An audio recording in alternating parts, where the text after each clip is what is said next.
फिर next paragraph देखिए बेटा, अशोक के फूल का।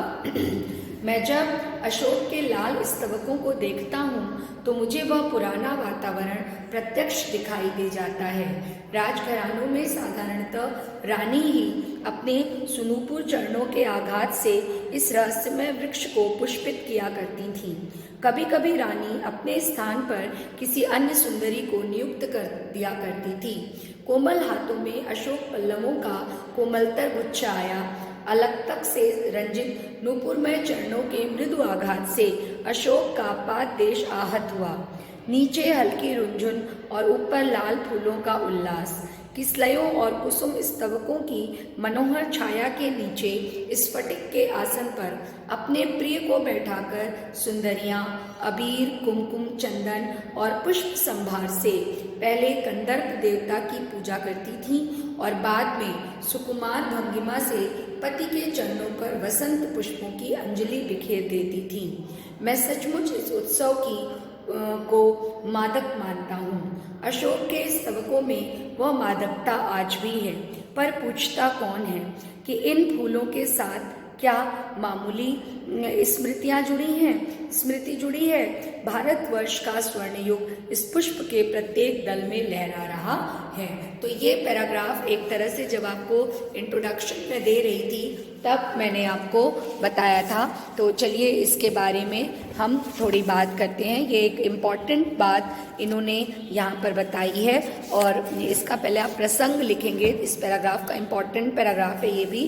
तो इसमें आप प्रसंग में क्या लिखेंगे? आप प्रसंग में लिखेंगे कि जो अशोक का वृक्ष है उसकी पूजा यक्षों और गंधर्वों की देन है और प्राचीन साहित्य में जो इसका उल्लेख है वो मदनोत्सव के रूप में, थोड़ा सा पहले की पंक्तियां आप लेंगे इसके प्रसंग में, वो मदनोत्सव के रूप में हुआ है। तो इसको भी आप लिखेंगे और फिर आप लिखेंगे कि वास्तव में अशोक वृक्ष के जो अधिष्ठाता हैं या जो अशोक वृक्ष जो है वो हमारे उसमें हमारे संज्ञान में आया तो वो उसके जो अधिष्ठाता हैं वो कंदर्प देवता या कामदेव की पूजा जो है वो इनकी अधिष्ठाता या इनकी रचना करने वाले साहित्य में हैं। तो किस प्रकार से इनकी पूजा की जाती थी और किस प्रकार से ये पूजा संपन्न होती थी इसका उल्लेख जो है वो इस अवतरण में या इस पैराग्राफ में हजारी प्रसाद द्विवेदी जी ने किया है। और किस प्रकार से किया है? प्राचीन साहित्य को आधार बना करके। समझ में आया कि किस प्रकार से इस अशोक के फूल की पूजा की जाती थी। इसका वर्णन इस अवतरण में लेखक ने प्राचीन साहित्य को अपना आधार बनाकर किया है।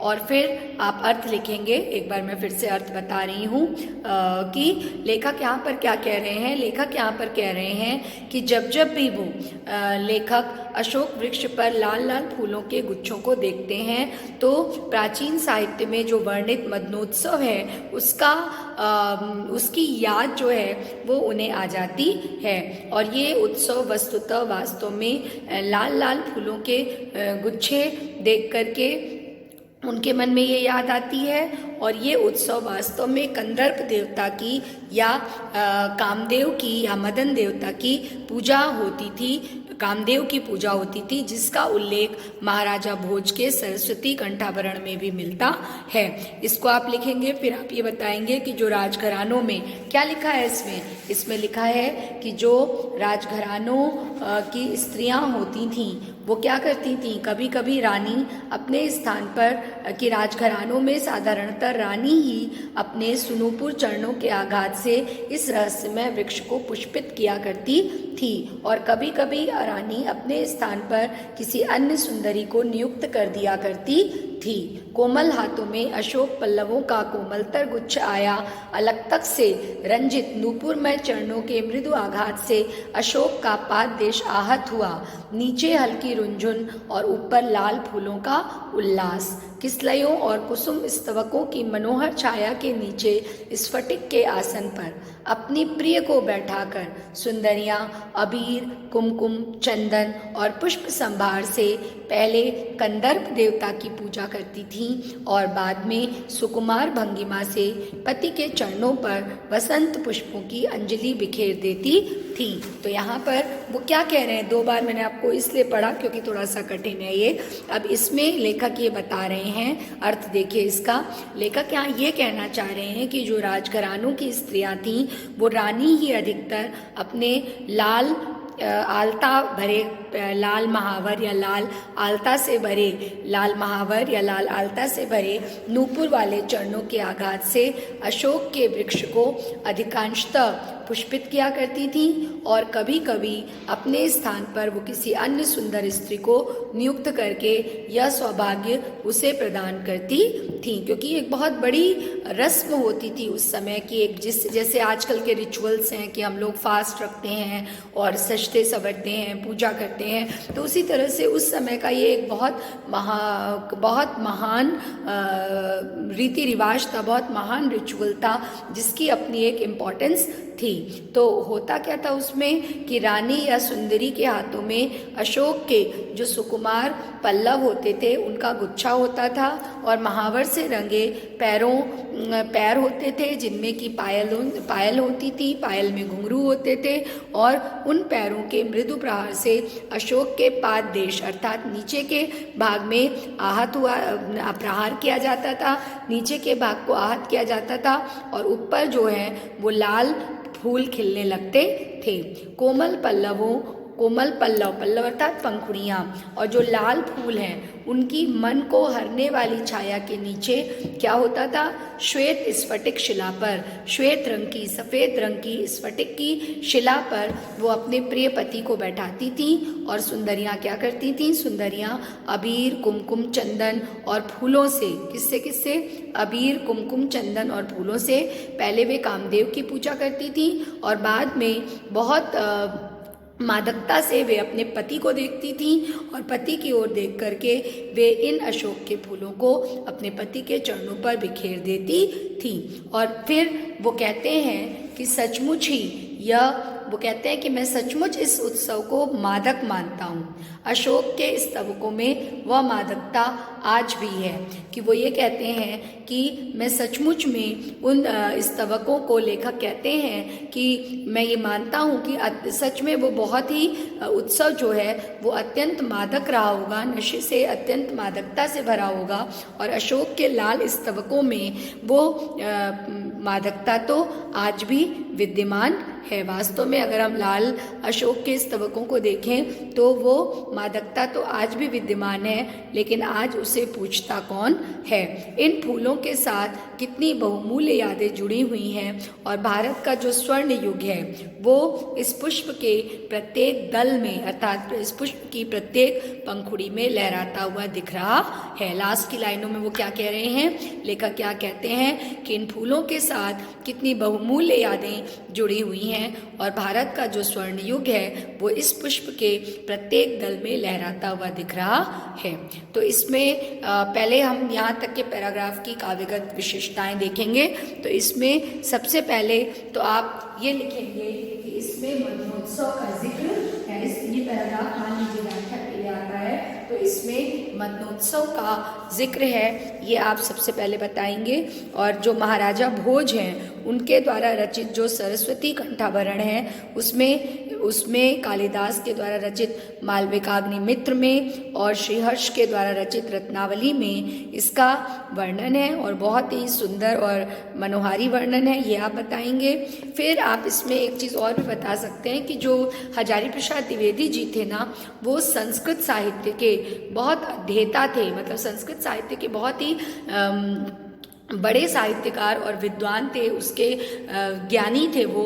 तो वे इन जो ग्रंथों में सामग्रियां हैं रचित उनका उपयोग करके उन्होंने इस ललित निबंध को बनाया है। वैसे उनके बहुत सारे ललित निबंध हैं, आप उनकी जीवनी में भी ये लिख सकते हैं, जो कि संस्कृत साहित्य के से सामग्री जिन के लिए उन्होंने ली है, और उसमें ये भी एक निबंध है। और इसमें जो लेखक की जो अपनी लिखने की क्षमता है, जो अपनी संस्कृत निष्ठ खड़ी बोली है, और जो विषय है वो लेखन की क्षमता भी उनकी दिखाई देती है। उनकी आप ये भी इसमें बता सकते हैं कि उनकी लेखन क्षमता या विषय की गहराई भी इसमें बहुत अधिक दिखाई देती है। कौन कौन क्या क्या चीज़ें, एक तो लेखन क्षमता और दूसरी विषय की गहराई भी इसमें जो है वो दिखाई देती है। समझ में आ गया? फिर देखिए एक पैराग्राफ हम आज और लेंगे, फिर नेक्स्ट टर्न पे नेक्स्ट टर्न 1 या 2 वीडियोस में ये चैप्टर कंप्लीट होगा। अभी थोड़ा सा और देखिए। अशोक का वृक्ष जितना भी मनोहर हो, जितना भी रहस्यमय हो, जितना भी अलंकारमय हो, परंतु है वह उस विशाल सामंत सभ्यता की परिष्कृत रुचि का प्रतीक, जो साधारण प्रज्ञा के परिश्रमों पर पली थी। ये बहुत इंपॉर्टेंट पैराग्राफ है, कई बार पूछा गया है ये। उसके रक्त के संसार कणों को खाकर बड़ी हुई थी, और लाखों करोड़ों की उपेक्षा से जो समृद्ध हुई थी। वे सामंत उखड़ गए, समाज ढह गए, और मदनोत्सव की धूमधाम भी मिट गई। संतान कामिनियों को गंधर्वों से अधिक शक्तिशाली देवताओं का वरदान मिलने लगा। पीरों ने, भूत भैरवों ने, काली दुर्गा ने यक्षों की इज्जत घटा दी। दुनिया अपने रास्ते चली गई, अशोक पीछे छूट गया। यहाँ पर इस पैराग्राफ में उनका जो दुख है वो सामने आता है कि वो वास्तव में क्या कहना चाहते हैं, और उन्होंने किस बात के कारण, कौन सी बात उनको खटकती है जिसके कारण उन्होंने इतना सुंदर और इतना गंभीर विषय को लेकर के एक ललित निबंध की रचना की है। यह बात इसमें दृष्टिगत होती है। मैं एक बार फिर से ये पैराग्राफ पढ़ रही हूँ, फिर इसका अर्थ आपको अच्छे से बताऊंगी।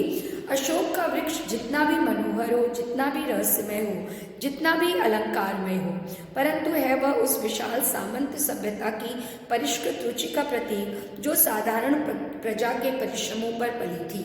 उसके रक्त के संसार कणों को खाकर बड़ी हुई थी, और लाखों करोड़ों की उपेक्षा से जो समृद्ध हुई थी।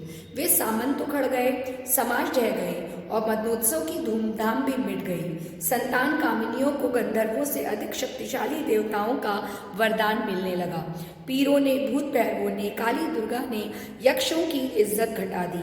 दुनिया अपने रास्ते चली गई, अशोक पीछे छूट गया। वास्तव में इस पैराग्राफ में जो लेखक हैं वो क्या कहना चाह रहे हैं, इस पैराग्राफ में लेखक का यह विचार प्रकट होता है कि अशोक का वृक्ष भले ही कितना भी मनोहर क्यों ना हो, लेकिन सामंती सभ्यता का ही प्रतीक है। वास्तव में जो अशोक का वृक्ष है वो सामंती सभ्यता का प्रतीक है, और आज सामंत नष्ट हो गए, राजा महाराजा नष्ट हो गए, और मदनोत्सव भी समाप्त हो गए। उसके साथ ही लोग अशोक के फूल को भी भूल गए। इसके बारे में इन्होंने यहाँ पर बताया है। अर्थात वो यहाँ पर ये बताने की कोशिश कर रहे हैं। समझ में आया ना कि क्या आप प्रसंग लिखेंगे? आप प्रसंग में लिखेंगे कि लेखक ये कह रहे हैं कि भले ही अशोक का वृक्ष कितना भी सुंदर क्यों ना हो, कितना भी मनोरम क्यों ना हो, मन को हरने वाला क्यों ना हो, मन को रमने वाला क्यों ना हो, लेकिन सामंती सभ्यता का प्रतीक है। आज जो है वो सामंत नष्ट हो गए, राजा महाराजा नष्ट हो गए, और मदनोत्सव भी समाप्त हो गए, लेकिन उसके बाद भी अशोक को लोग कभी कभार ही याद करते हैं, या अशोक को लोग प्रायः भूल ही गए हैं। तो इसमें वो ये कहना चाह रहे हैं कि आप ये भी इसमें एक लाइन और भी जोड़ सकते हैं कि जो अशोक का वृक्ष है उसको वो सामंती व्यवस्था का या सामंती सभ्यता का प्रतीक बना करके, और वर्तमान में उसका जो अवमूल्य है उस पर वो प्रकाश डालने की कोशिश कर रहे हैं। क्या कर रहे हैं लेखक अशोक के वृक्ष को सामंती व्यवस्था का या सामंती सभ्यता और संस्कृति का प्रतीक बता रहे हैं, और वर्तमान में जो उसका अवमूल्यन है उस पर वो प्रकाश डाल रहे हैं। तो आप अर्थ कैसे लिखेंगे? देखिए, अशोक का वृक्ष चाहे जितना भी मनोहर हो, लेकिन वो क्या कह रहे हैं, लेकिन था वो कितना भी रहस्यमय हो, जितना भी अलंकारमय हो, लेकिन क्या है तो वो उसी विशाल सामंत सभ्यता की देन। यहाँ पर वो ये कहना चाहते हैं कि अशोक का वृक्ष भले ही कितना भी सुंदर और मनमोहक क्यों ना हो, उसका इतिहास जो है वो, और जो संतान कामना पूर्ण करने की उसकी जो शक्ति सामर्थ्य है, वो भले ही कितनी रहस्यों से भरे क्यों ना हो, भले ही उसके पुष्प और पत्तियां आदि कितनी भी सुंदर क्यों ना हो, लेकिन वह सदैव से उस सामंती सभ्यता का प्रतीक माना जाता रहा है, जो क्या करती है, जो किसान और मजदूर जैसे लोगों का शोषण करती है। वह सभ्यता जो गरीबों के रक्त से, उनके शोषण से और लाखों करोड़ों की उपेक्षा से फलती फूलती है। फिर से बता रही हूँ इसको कि अशोक का वृक्ष, वो लेखक यहाँ पर ये कहना चाहते हैं कि अशोक का वृक्ष भले ही कितना भी सुंदर और मनमोहक क्यों ना हो, और इसका इतिहास जो है वो कितना भी गौरवपूर्ण क्यों ना हो, इन स्त्रियों की संतान की कामना पूर्ण करने की उसकी शक्ति सामर्थ्य कितनी भी रहस्यों से भरी क्यों ना हो, भले ही उसके पुष्प और पत्तियां भी कितनी ही सुंदर क्यों ना हो, किंतु वह सदैव से उस सामंती सभ्यता का प्रतीक माना जाता है, जो किसान और मजदूर जैसे साधारण लोगों का रक्त पीती रही है, चाहे वो या उनका शोषण करती रही है। गरीबों के रक्त से या फिर उनके शोषण से आयोजित होने वाले जो मदनोत्सव थे, उनको दिखा करके वह सामंती व्यवस्था लाखों करोड़ों की उपेक्षा से ही आगे बढ़ती है। अब वो कह रहे हैं कि अब जो है यह वृक्ष जो है वो पूंजीपति वर्ग का, यहाँ पर एक चीज़ आप ध्यान दीजिएगा कि यहाँ पर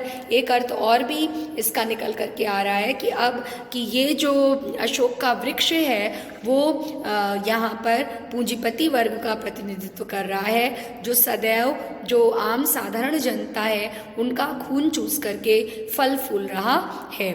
और ये पूंजीपति वर्ग की समृद्धि के कारण ही जो वो समृद्ध हैं वो इसी कारण से हैं क्योंकि वो आम जनता का शोषण कर रहे हैं। लेकिन आज जो है वो समय बदल गया है। आज किसान, मजदूर और अन्य साधारण लोग भी अब अपने अधिकारों के प्रति सचेत हो गए हैं। यहाँ पर वो ये बता रहे हैं कि अब जो हैं, चूँकि ना वो सामंत रहे, ना पहले आयोजित होने वाले मदनोत्सव रहे, ना उनकी समय की धूमधाम रही, क्योंकि जो संतान की कामना के लिए जो स्त्रियां गंधर्व की पूजा करती थीं, वो उन्होंने गंधर्व की पूजा छोड़ करके अब देव पूजा आरंभ कर दी और देवता उन्हें वरदान देने लगे। और यही नहीं, जो वर्तमान काल में पीर थे, भूत थे, भैरव थे और काली दुर्गा थी, इन्होंने यक्ष की पूजा को भी समाप्त करने का प्रयास किया। तो लोग जो हैं वो यक्ष की पूजा को छोड़ करके इन शक्तियों की पूजा करने में लग गए और उससे यक्षों की इज्जत यहाँ पर घट गई। ठीक है, इसको मैं फिर से एक बार आपको बता रही हूँ कि वो यहाँ पर ये कहना चाह रहे हैं क्योंकि जो पूंजीपति वर्ग है उसकी समृद्धि के कारण ही आम जनता का शोषण होता है। लेकिन आज चूंकि समाज बदल गया है, किसान और मजदूर या अन्य साधारण लोग अब अपने अधिकारों के प्रति सचेत हो गए हैं और इसलिए जो सामंतों और पूंजीपतियों की बादशाहत है वो भी आज समाप्त हो गई है। ये भी आप लिखेंगे। फिर आप बताएंगे कि इसीलिए उनके द्वारा जो आमोद प्रमोद या मौज मस्ती की जाती थी या उसके लिए जो आमोद प्रमोद के लिए जो मदनोत्सव जैसे पर्व होते थे उनकी धूमधाम भी आज समाप्त हो गई है। और संतान की कामना के लिए जो आज स्त्रियां हैं वो अशोक वृक्ष की शरण में नहीं जाती हैं क्योंकि उन्हें वैभव, धन संपत्ति के देवता माने जाने वाले गंधर्वों के वरदान की आज आवश्यकता नहीं रह गई है। अब उन्हें गंधर्वों से अधिक शक्तिशाली पीर, पैगंबर, शिव, दुर्गा आदि का आशीर्वाद प्राप्त होने लगा है। और इसलिए जो यक्ष और गंधर्व हैं या उनके जैसी जो संपन्न देव जातियाँ हैं वो उनके प्रतीक या उनका जो प्रतीक है अशोक का वृक्ष, उसका महत्व भी आज कम हो गया है। और इसका परिणाम ये हुआ, अब ये सब का महत्व तो कम हो गया लेकिन इसका परिणाम क्या हुआ, तो लेखक कह रहे हैं, इसको आप इस तरीके से आगे की पंक्तियों को समझाएंगे कि इसका परिणाम यह हुआ कि लोग इनकी उपेक्षा करके इनसे दूर होते चले गए और इनका स्थान दूसरे देवी देवताओं ने ग्रहण कर लिया। कि लोग इनसे दूर होते चले गए और लोग इसका परिणाम ये हुआ कि लोग इसकी उपेक्षा से, अशोक के फूलों की उपेक्षा से इनसे दूर होते चले गए और इनका स्थान दूसरे देवी देवताओं ने ग्रहण कर लिया और वे उनके शोक को दूर करने वाले या दुखों को दूर करने वाले देवी देवता के रूप में प्रतिष्ठित होते गए। जब अन्य साधनों और देवताओं से लोग अशोक अर्थात शोक रहित हो गए, जब अन्य साधनों, ये आप लिखेंगे यहाँ पर कि जब अन्य साधनों या देवताओं से लोग अशोक रहित हो गए या जब शोक रहित हो गए या बिना शोक के, बिना दुख के हो गए, तो शोक उनसे पीछे छूट गया, है ना। इसको आप इस तरह से लिखिएगा कि जब अन्य साधनों और देवताओं से लोग अशोक अर्थात शोक रहित हो गए। क्या लिखेंगे कि जब अन्य साधनों या देवताओं के द्वारा लोग अशोक अर्थात शोक रहित हो गए तो उनका शोक से पीछा छूट गया या शोक उनसे पीछे छूट गया, तो वे कभी संतान सुख प्रदान करके कामनियों के शोक को दूर करने वाले अशोक के वृक्ष को भूल करके उसे पीछे छोड़ करके आगे चले गए और इस प्रकार से आज अशोक का महत्व जनजीवन से समाप्त हो गया है। इस प्रकार से आज अशोक का जो महत्व है वो जनजीवन से समाप्त हो गया है। तो इसमें आप ये बताएंगे कि लेखक ने यहाँ पर अशोक को सामंती व्यवस्था का प्रतीक माना है और इसमें लेखक का एक और दृष्टिकोण जो प्रगतिशील विचारधारा है उसकी वो सामने आई है। कौन सी विचारधारा? प्रगतिशील विचारधारा जो है वो सामने आई है। प्रगतिशील विचारधारा उसकी सामने आई है और उस प्रगतिशील विचारधारा के द्वारा वो ये सारी बातों को कह रहे हैं। ठीक है, इस प्रगतिशील विचारधारा के द्वारा वो अपने मन को, भावों को व्यक्त कर रहे हैं जिसमें उनको गरीबों और पीड़ितों के प्रति सहानुभूति भी है। भाषा कैसी है? भाषा जो है वो संस्कृतनिष्ठ है और शैली, मैं आपको यहाँ पर बता दूँ कि शैली में चूंकि जब बहुत अधिक वर्णन किसी चीज़ का किया जाता है और आलोचना भी की जाती है तो वो विवेचनात्मक शैली कही जाती है और यहाँ पर विवेचनात्मक शैली का ही प्रयोग किया गया है। तो आज के लिए बस इतना ही।